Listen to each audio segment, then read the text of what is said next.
Today I want to share a very important concept with you that will help you significantly improve your ground strokes. Now, when you're hitting your ground strokes, it is extremely important that you begin by focusing on getting the body in position, and most players instead focus on taking the arm or the racket back. So what we'll see here in a second is that the top players first get their legs in position and oftentimes at the same time turn their upper body to be prepared for the shot, but the hitting arm does almost nothing in the beginning stage. So let's start by looking at Roger Federer's forehand, probably the best forehand of all times. So Roger recognizes that the ball is coming to his forehand, gets into a split step with a nice wide stance.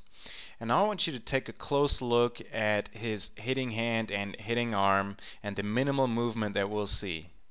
So Roger turns the upper body, which takes the hand back, gets his feet in position, and that's really all that is happening right here.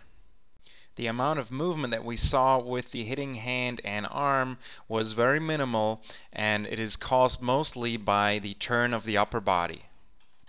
Let's take a look at that one more time. Now Roger is fully turned and in position to hit the shot. He then lowers the racket and starts the forward swing to hit his forehand. Now let's take a look at another one of Roger's forehands. This time he's going to run around his backhand in a different situation.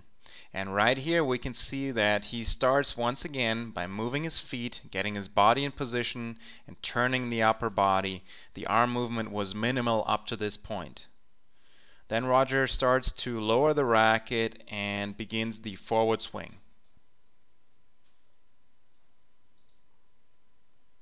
Now let's take a look at Novak Djokovic's two-handed backhand, also one of the best in the history of the game, and we'll see the exact same concept at work.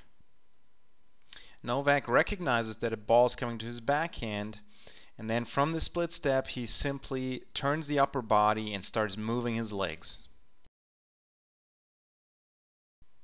So up until this point he has barely moved his hands and arms, and as we can see right now, he just turns the upper body more, and there's very minimal movement involved once again from the hands and arms.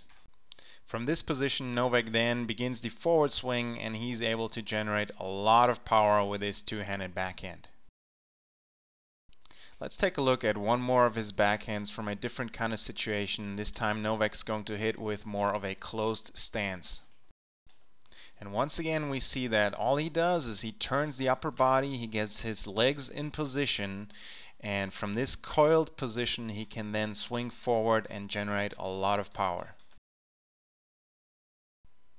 So we now saw the same concept on Roger's forehand and Novak's two-handed backhand, two of the best shots in the history of the game. And all great ground strokes have this in common. So I really would like you to give this a try. Next time you go out on the court, try to focus on getting your body in position. You want to have a very loose grip on the racket. It should feel as if your hitting arm is doing almost nothing. Most players, they react and they start to tighten the arm, and they start everything with the hitting arm. So instead you just focus on turning your upper body and getting in your feet in position, and the hitting arm is simply along for the ride.